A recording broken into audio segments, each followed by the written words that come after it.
ರಾಮ ಮಂದಿರದ ಒಂದು ನಿರ್ಮಾಣ ಆಗಿದೆ. ರಾಮನ ದರ್ಶನವನ್ನು ಮಾಡೋದಕ್ಕೆ ಲಕ್ಷಾಂತರ ಜನ ಹೋಗಿ ಬರ್ತಾ ಇರೋದನ್ನು ತಾವೆಲ್ಲ ಕೇಳಿದ್ದೀರಾ, ನೋಡಿದ್ದೀರಾ. ತಮ್ಮಲ್ಲಿ ಕೆಲವರು ಹೋಗಿ ಬಂದಿರಬಹುದು. ಇವತ್ತು 3ನೇ ಬಾರಿಗೆ ನರೇಂದ್ರ ಮೋದಿಜಿಯವರು ಈ ದೇಶದ ಪ್ರಧಾನಿಯಾಗಿ ಇಡೀ ವಿಶ್ವವೇ ಅಚ್ಚರಿ ಪಡೋ ರೀತಿಯಲ್ಲಿ ದೇಶವನ್ನು ಮುನ್ನಡೆಯತ್ತ ತಗೊಂಡು ಹೋಗುವಂಥ, ದೇಶದ ಆರ್ಥಿಕ ಪರಿಸ್ಥಿತಿ ಜಗತ್ತಿನಲ್ಲೇ ಬೇರೆ ಎಲ್ಲ ದೇಶಗಳಿಗೆ ಹೋಲಿಕೆ ಮಾಡಿದ್ರೆ ಅತ್ಯಂತ ಆರ್ಥಿಕ ಸ್ಥಿತಿ ಸುಧಾರಣೆಯಾಗಿ ವಿಶ್ವವೇ ಮೆಚ್ಚೋ ರೀತಿಯಲ್ಲಿ ಭಾರತ ಮುಂದೆ ಹೆಜ್ಜೆ ಇಡ್ತಾ ಇದೆ.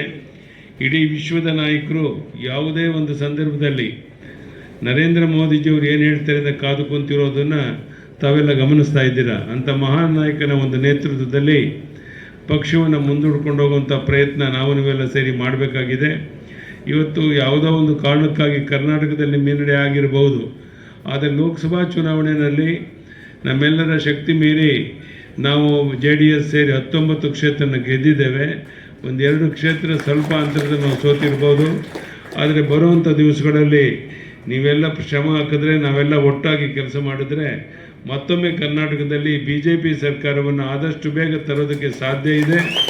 ಅದಕ್ಕೆ ನಾವೆಲ್ಲ ಸೇರಿ ಕೆಲಸ ಮಾಡೋಣ ಅಂತ ಮಾತ್ರ ಈ ಸಂದರ್ಭದಲ್ಲಿ ಹೇಳ್ತಾ, ಇವತ್ತಿಲ್ಲಿ ಭಾಳ ಒಳ್ಳೆಯ ಲೀಡ್ನಲ್ಲಿ ಗೆದ್ದಂಥ ಒಂದು ಕ್ಷೇತ್ರದಲ್ಲಿ ಈ ಒಂದು ಕಾರ್ಯಕ್ರಮ ನಡೀತಾ ಇದೆ.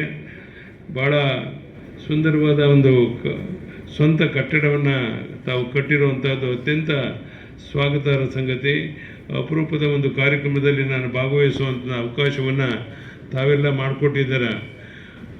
ಇವತ್ತು ಕಾಂಗ್ರೆಸ್ ಪಕ್ಷ ಮುಳುಗ್ತಾ ಇರುವಂಥ ಒಂದು ಪಕ್ಷ, ಆದ್ದರಿಂದ ಯಾರೂ ಆ ಬಗ್ಗೆ ಚಿಂತೆ ಮಾಡುವಂಥ ಅಗತ್ಯ ಇಲ್ಲ. ಬರುವಂಥ ದಿವಸಗಳಲ್ಲಿ ನಿಶ್ಚಿತವಾಗಿ ನಾವೆಲ್ಲ ಒಟ್ಟಾಗಿ ಸೇರಿದ್ರೆ ಈ ಕಾಂಗ್ರೆಸ್ಸನ್ನು ಧೂಳೀಪಟ ಮಾಡಬಹುದು. ಅದಕ್ಕಾಗಿ ಇವತ್ತು ನಿಮಗೆ ಗೊತ್ತಿರ್ಬೋದು, ಲೋಕಸಭೆಯಲ್ಲಿ ಪ್ರಮಾಣ ವಚನ ಸ್ವೀಕಾರ ಮಾಡುವಂಥ ಕಾರ್ಯಕ್ರಮ ಇವತ್ತು ನಾಳೆ ನಡೀತಾ ಇದೆ. ನಮ್ಮ ರಾಜ್ಯದಿಂದಲೂ ಸಹ ನಮ್ಮ ಶಕ್ತಿ ಮೀರಿ ಪ್ರಯತ್ನ ಮಾಡಿ BJP JDS ಸೇರಿ 19 MP ಕಳಿಸ್ಕೊಟ್ಟಿರುವಂಥದ್ದು ಅತ್ಯಂತ ಸ್ವಾಗತಾರ್ಹ ಸಂತೋಷದ ಸಂಗತಿ.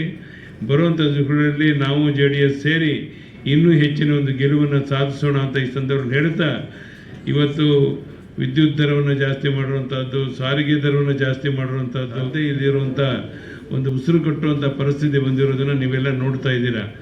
ಯಾರೋ ಒಂದು ಪುಕ್ಕಟ್ಟೆ ಒಂದು ಕಾರ್ಯಕ್ರಮಗಳನ್ನು ಕೊಡ್ತೇವೆ ಅಂಥೇಳಿ ಇವತ್ತು ಆ ಭಾರವನ್ನು ಸಾಮಾನ್ಯ ಜನರ ಮೇಲೆ ಹೇರಿರುವಂಥ ಒಂದು ಕೆಲಸ ಏನು ಈ ಸರ್ಕಾರದಿಂದ ಆಗ್ತಾ ಇದೆ. ಅದಕ್ಕೆ ತಕ್ಕ ಪಾಠವನ್ನು ಕಲಿಸುವಂಥ ಕಾಲ ಭಾಳ ದೂರ ಇಲ್ಲ. ಅದಕ್ಕಾಗಿ ನಾವು ನೀವೆಲ್ಲ ಶ್ರಮಿಸಬೇಕು. ಬರುವಂಥ ತಾಲೂಕು ಪಂಚಾಯತಿ, ಜಿಲ್ಲಾ ಪಂಚಾಯತಿನಲ್ಲಿ JDS BJP ಒಟ್ಟಾಗಿ ಸೇರಿ ಈ ಚುನಾವಣೆ ಎದುರಿಸೋದ್ರ ಮೂಲಕ ಕಾಂಗ್ರೆಸ್ಸಿನ ಮೂಲೆ ಗುಂಪು ಮಾಡೋದ್ರ ಮೂಲಕ ನಮ್ಮ ಒಂದು ಅಸ್ತಿತ್ವವನ್ನು ತೋರಿಸ್ಕೋಬೇಕು. ಮುಖರ್ಜಿಯವ್ರನ್ನ ನಾವೆಲ್ಲ ನೆನಪು ಮಾಡ್ಕೊಂಡಿದ್ದೇವೆ. ಏಕ್ ದೇಶ ಮೇ ದೋ ಪ್ರಧಾನ್, ದೋ ವಿಧಾನ್, ದೋ ನಿಶಾನ್, ನೈ ಚಲೆಂಗೆ ಅಂತೇಳಿ ಕಾಶ್ಮೀರಕ್ಕೆ ಹೋದಂಥವ್ರು ವಾಪಸ್ ಬರಲಿಲ್ಲ ಅಂತ ನಿಮಗೆಲ್ಲ ಗೊತ್ತಿರುವಂಥ ಸಂಗತಿ. ಅಂಥ ಮಹಾನ್ ವ್ಯಕ್ತಿಯ ಒಂದು ನೇತೃತ್ವದ ಒಂದು ಪಕ್ಷ ನಮ್ಮದು. ಇವತ್ತು ದೀನ್ ದಯಾಳ್ ಉಪಾಧ್ಯಾಯರನ್ನ, ಅಟಲ್ ಬಿಹಾರಿ ವಾಜಪೇಯಿ ಅಂತ ಹಿರಿಯರನ್ನು ನೆನಪು ಮಾಡಿಕೊಳ್ಬೇಕಾದಂಥ ಒಂದು ಸಂದರ್ಭ. ಬಂಧುಗಳೇ, ನಾನು ಹೆಚ್ಚು ಮಾತನಾಡೋದಿಲ್ಲ. ಅಂಗಾರವರು ಭಾಳ ಹೊತ್ತು ಮಾತಾಡಿದ್ದಾರೆ, ತುಂಬ ಹೆಚ್ಚು ಮಾತನಾಡುವಂಥ ಅಗತ್ಯ ಇಲ್ಲ. ಇವತ್ತು ಬರುವಂಥ ದಿವಸಗಳಲ್ಲಿ ಭಾರತೀಯ ಜನತಾ ಪಾರ್ಟಿ JDS ಹೊಂದಾಣಿಕೆಯನ್ನು ಮಾಡಿಕೊಂಡು ಚುನಾವಣೆಯನ್ನು ಎದುರಿಸಬೇಕು ಅಂತೇಳಿ ತೀರ್ಮಾನವನ್ನು ಮಾಡಿದ್ದೇವೆ.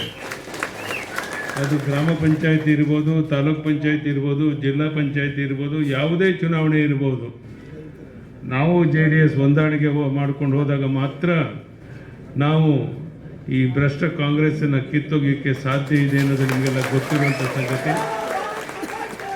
ಅದಕ್ಕಾಗಿ ನಾವೆಲ್ಲ ಮೂರು ಒಟ್ಟಾಗಿ ಹೋದಾಗ ಮಾತ್ರ ಎಲ್ಲ ಕ್ಷೇತ್ರದಲ್ಲಿ ಮತ್ತೊಮ್ಮೆ ಒಂದು ಸಾಧನೆಯನ್ನು ಮಾಡೋಕ್ಕೆ ಸಾಧ್ಯ ಇದೆ ಅನ್ನೋ ಮಾತನ್ನು ಈ ಸಂದರ್ಭದಲ್ಲಿ ಹೇಳ್ತಾ, ಇವತ್ತು ಭಾರತೀಯ ಜನತಾ ಪಾರ್ಟಿಯ ಸ್ವಂತ ಒಂದು ಕಟ್ಟಡವನ್ನು ಮಾಡಿ ಅದರ ಉದ್ಘಾಟನೆಯನ್ನು ನಾವೆಲ್ಲ ಒಟ್ಟಾಗಿ ಸೇರಿ ಮಾಡಿದ್ದೇವೆ. ಇಂಥ ಒಂದು ಸಂದರ್ಭದಲ್ಲಿ ಈ ಕಾರ್ಯಕ್ರಮವನ್ನು ಅಧ್ಯಕ್ಷತೆ ವಹಿಸಿರುವಂಥ ವೆಂಕಟ ಒಳರಂಬೆ ಅಧ್ಯಕ್ಷರು,